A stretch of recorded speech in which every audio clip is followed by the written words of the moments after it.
Welcome in a series of short explorations where we try to get an impression of the dynamics in the field of pilgrimages in Europe. And the label of our project is Reinventing Pilgrimage in Europe. And today our guest is Dr. Manoël Pénicaud from France. And Dr. Pénicaud is a renowned anthropologist and ethnographer specialized in pilgrimage, the cult of the saints, and inter-religious contacts, especially between Christianity and Islam. He studied in Marseille, and during his scholarly career, he published on past and present of the Chemin de Compostela, on pilgrimages, on the cult of saints in Morocco, and his PhD study was on the seven saints, or the cult of the seven sleepers in Bretagne. He's now working as a research fellow of the Centre National de la Recherche Scientifique, with as specialization the study of pilgrimage and interreligious relations in Europe and the Mediterranean.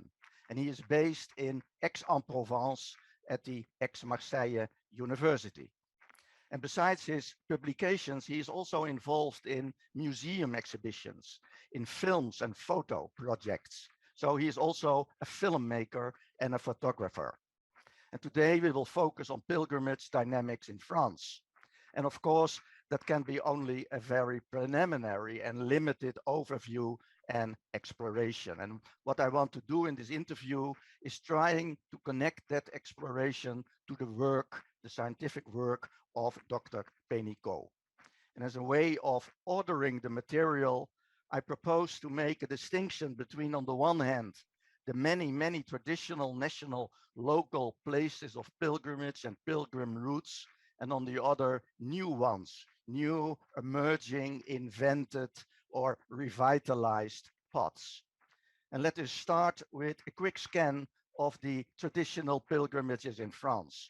For me, France is the region of many important Catholic shrines like Lourdes, La Salette, Lisieux, Chartres, but also of the many local pardons, the high crosses and the sacred sites devoted to saints that I, after my holiday, could not find in the official dictionaries of saints. And I refer to Normandy, Bretagne, but also southern parts of France.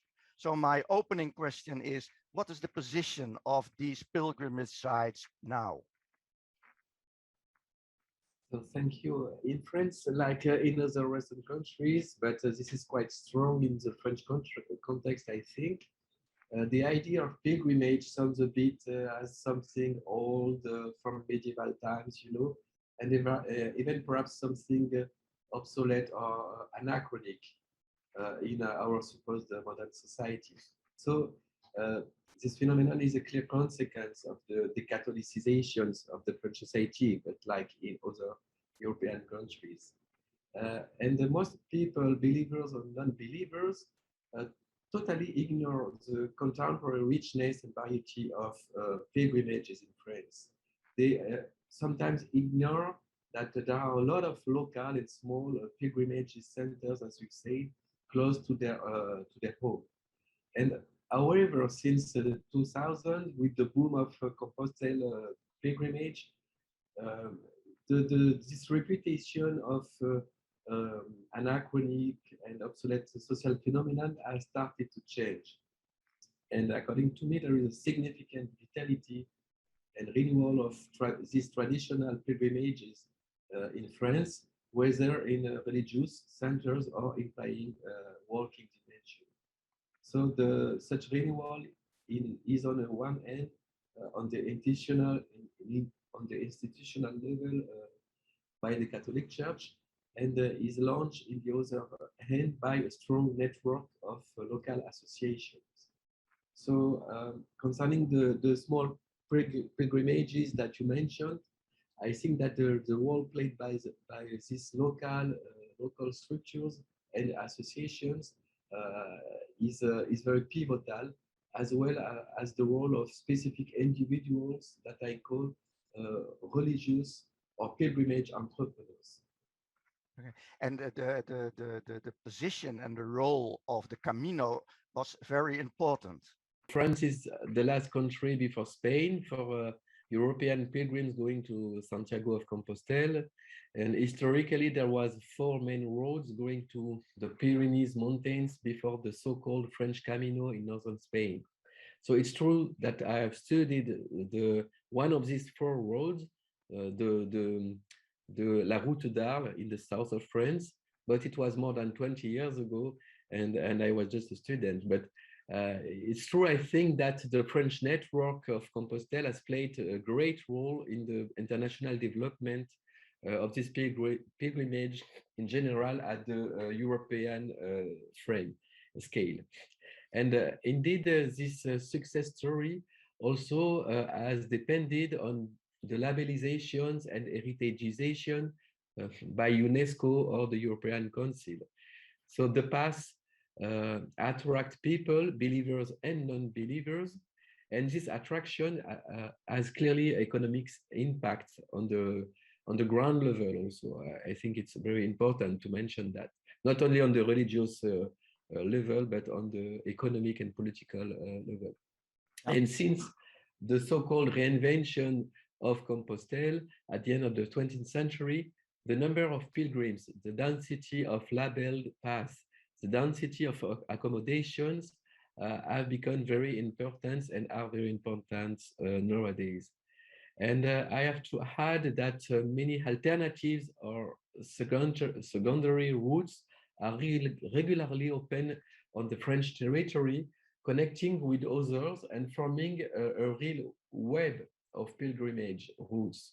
And later I will show you, if you want, a map showing these interconnected and overlapped routes connected to Compostela, but not only. And what is significant is that experimented Compostela pilgrims, after having walked 1, 2, or 3 times on the main roads of Compostela, try then to open new routes. And so the routes, I mean roads or path. So in other words, these itineraries are often practiced by the same people. I'm also interested in pilgrimages beyond the traditional religious Roman Catholic forms and beyond the Camino, the so-called esoteric or spiritual paths. For instance, I've read some studies into women cults of Mary Magdalene by Anna Vedele, and also there are many paths offered in the Netherlands under the label of pilgrimages that brings you to the forgotten world of Catharism and Albigensians and other heretic groups. Is this a marginal phenomenon, or is it an exponent of new interest in new paths of pilgrimages? Yes, in that on that level, I have 3 remarks to express. So indeed, the works by Anna Vedele on the pagan and feminine cult of Mary Magdalene on the Saint Baume mountain is amazing. Actually, I'm not so well informed and involved in such fieldworks, but this is true that there is an effervescence of pagan gatherings or shamanic festivals that can share some characteristics with the pilgrimages. And for me, this is absolutely not a marginal nor a restricted phenomenon. Yes, it comes perhaps from the margins, but margins allow to understand the center in a sense. Like anti-structure helps to understand the structures, as would say Victor Turner. The second remark is that in the case of the Seven Sleepers pilgrimage, for example, where I studied for my PhD study, I was, however, able to demonstrate that this small Catholic pilgrimage in Brittany, open to Muslims since the 50s, is nowadays attended also by many Druidic and Neo-Celtic worshippers, including also neo-shamans, magnetizers, and healers. So I could develop if you wish, but you have to know that this small chapel is built above a Neolithic dolmen, so in Brittany, which was once Christianized. So according to me, since the Catholic shrines was once unlocked and opened in the 50s by Louis Massignon, so religious entrepreneurs. The place became, in a sense, open to other parallels and less visible cults. The third remark, I want to say some words on the emergence of many initiatives that I'm studying in the field of interreligious dialogue. So numbers of interreligious associations do organize engagement walks or pilgrimage to specific places. So for example, I'm very interested in an associations. So it's a French and a Swiss association called Compostelle Cordoue, meaning Cordoba in French. So its objective is very interesting, to combine the spirit of Compostelle, they said, which is the walk, and the spirit of Cordoba, which is the coexistence. So every year, these associations organize walks or pilgrimage in France or abroad. So in 2018, for example, they went to walk on the Seven Sleepers pilgrimage I mentioned, which was my PhD study. And this year, in 3 weeks, for example, they go to walk between the city on the Camino of Compostela, but in the direction of Rome, they will leave from the city of Cannes and they will walk to Nice. Why Nice? Because Nice was attacked 2 times by terrorists, so-called terrorist attacks. And this is a kind what they call an interconvictional walk, interconvictional dialogue initiative, including believers, non-believers, Christians, Catholics, Protestants, Muslims, in order to promote living together. The famous vivre ensemble, we say it in French. Well, there is also a small example.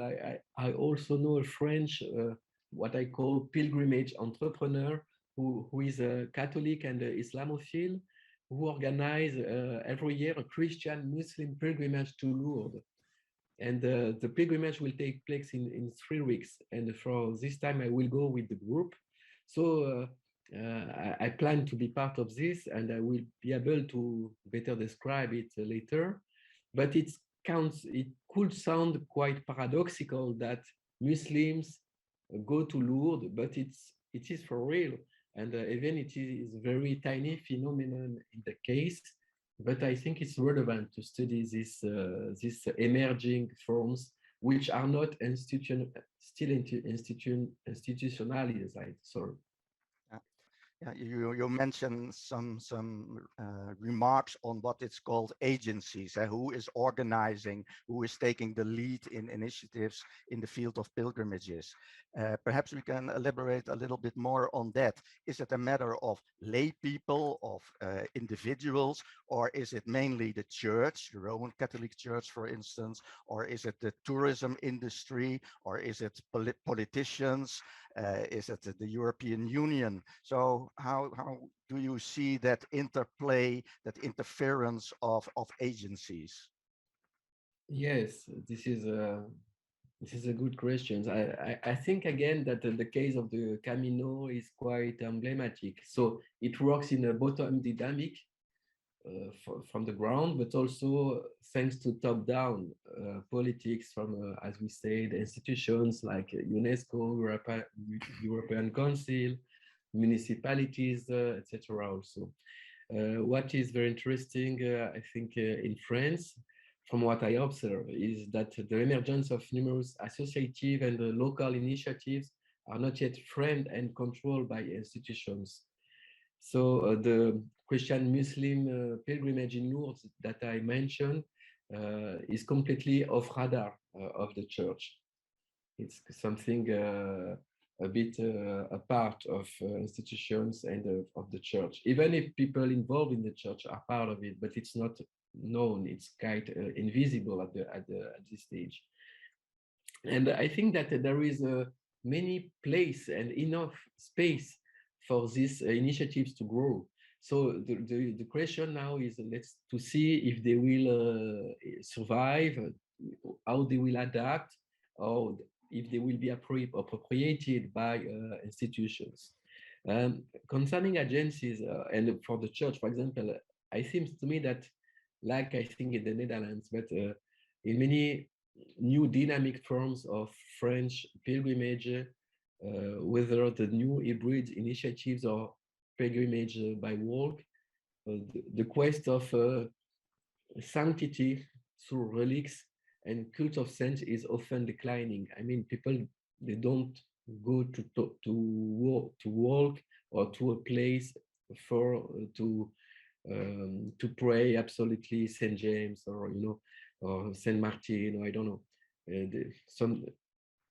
The engagement is for spiritual reasons, but also, as we said, for dialogue and environmental values. So we see that the church is less and less present, I think, in many cases. Yeah. But what's interesting is that church let do also this kind of initiative. They don't try to impeach. No, they I think they let do, because at a moment there will be a reconnection with the and also this is part of the anthropology of the pilgrimage. Pilgrimage have always been were always uncontrolled. This is a characteristic. I mean, so the church or whatever the system wants to control, either wanted to control pilgrimage, which is not controlled by definition. Yeah. And Yeah. yes, sorry. Now, I was interested in, when I was reading in your work, I saw two interesting concepts which has to do with what you call the anthropology or the phenomenology of pilgrimage. So I saw the Foucauldian concept of heterotopy. What did you mean by that in the context of pilgrimage? Yes. So actually, I used this concept of heterotopia firstly in my doctoral research on the Christian Muslim pilgrimage of the Seven Sleepers in Brittany. Then I reused this concept in some publications in French and in English. And my aim was to demonstrate that this unexpected and shared pilgrimage, Christian Muslim pilgrimage in France, was the Louis Massignon's heterotopia. Um, so Louis Massignon was the founder of this shared pilgrimage, and by heterotopia I mean an accomplished and a localized utopia, according to Michel Foucault concept, who also define it as a other space. And in my opinion, Louis Massignon, the French Catholic Islamologist and Islamophile, realized his own utopia and ideal of religious reconciliations, reconciliation between Christian and Muslims. So I think that more generally, this concept of heterotopia is helpful when it comes to invented pilgrimages as the result of a group or an individual religious utopia. And I reused it also, for example, in the case of the Marmoussa monastery in Syria. So it's not in France, but it's a place of sharing and hospitality created by the Italian Jesuit Paolo Dall'Olio, who was a disciple of Louis Massignon. So I try to show how a religious entrepreneur can invent something new from his own values and utopia ideal. No. My last question is about what's happening in the Netherlands. There we see an interesting emerging of new pilgrim paths, of the intersection of the popularity of walking, long distance walking or short routes on the one side, and the label of pilgrimage on the other. Do you see also that relation between walking, long distance hiking, and pilgrimage in France? Yes, obviously, I think this is also the case in the French context, and there is clearly a strong link between hiking and walking pilgrimage, and at least in the common sense, because when people think to pilgrimage, it means walk. People associate in their mind representation, associate pilgrimage to walk.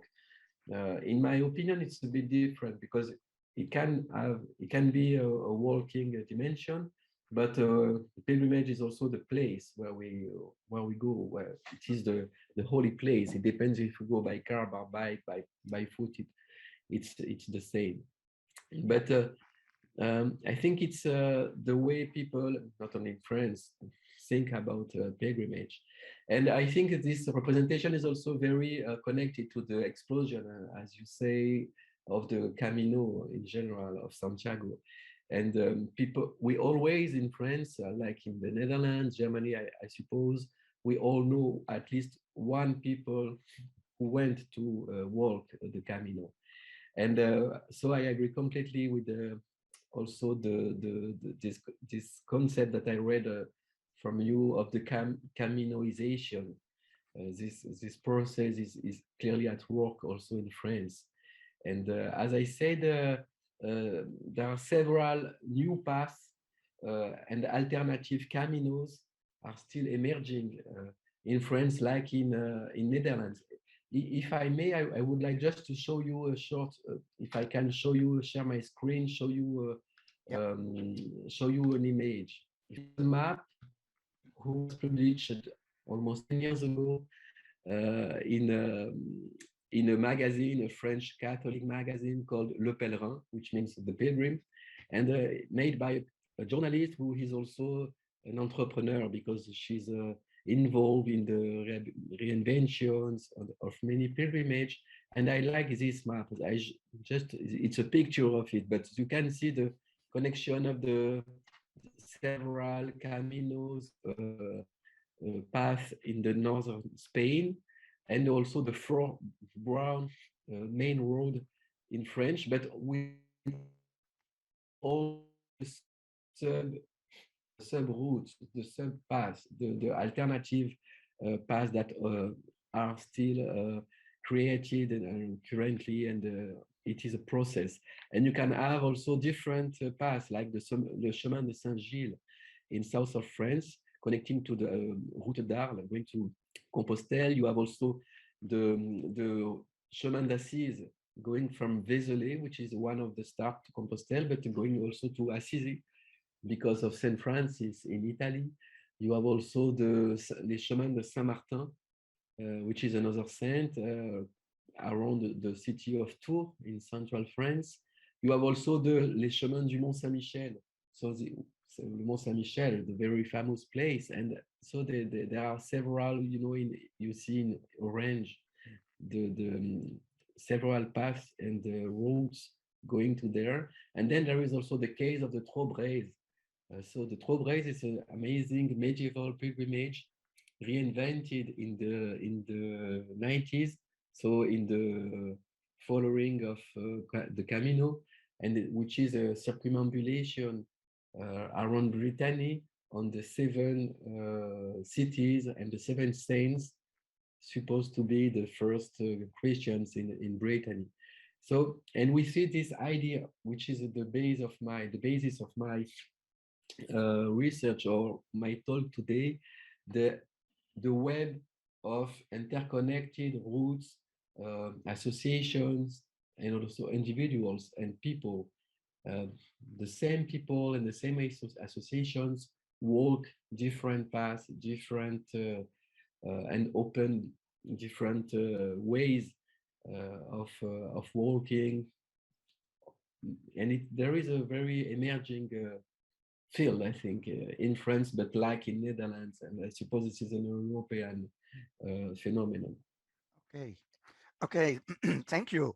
And due to our time, we are at the end of this interview, but perhaps there is one short thing, an aspect that we did not address and that's important for you to mention. Yeah, there was many things to say, to add, the idea of heterogeneity of pilgrimages. I think it's a main thing also to mention, and connected to the John Head and Michael Sano theory of pilgrimages as empty vessels that pilgrims fit with the meanings of their choice. I think this idea is quite relevant of empty vessels, and also the idea of pilgrimages as arenas, where people from different backgrounds, religious backgrounds, and also with different intentions converge. They are not going on the same place with the same objectives. So there are arenas and even as places of competitions sometimes. Yeah. I wanted to address perhaps two ideas. For the perhaps for your research, and I'm sure you think about it, but the inflation and the growing of technology and digital devices in pilgrimage process. So the use of smartphone cameras, social networks, but also the robotizations for operation like the quest at Mass or the purchase of candles, etc. And in that case, the coronavirus has been a catalyzer for this digitalization, I think. So this is something very interesting that I'm studying in France, but everywhere also in the pilgrimage in general. And also another issue or question that is central, last but not least, is the key notion of hospitality, which is central, I think, in the pilgrimage process. So this topic of hospitality is intrinsically connected with the pilgrimage phenomenon, and is at the core of my researches. In particular, in the case of interreligious and shared encounters, when the religious author is hosted in pilgrimage centers. So, according to me, this hospitality, supposedly inherited from Abraham, is at the basis of the shared pilgrimages phenomenon and the religious inclusivity that I'm studying. So perhaps it could be also a notion to include in the future. Okay, many thanks. And then for hospitality, we will see the work of Derrida, I think, in the footnotes. Yeah. Okay.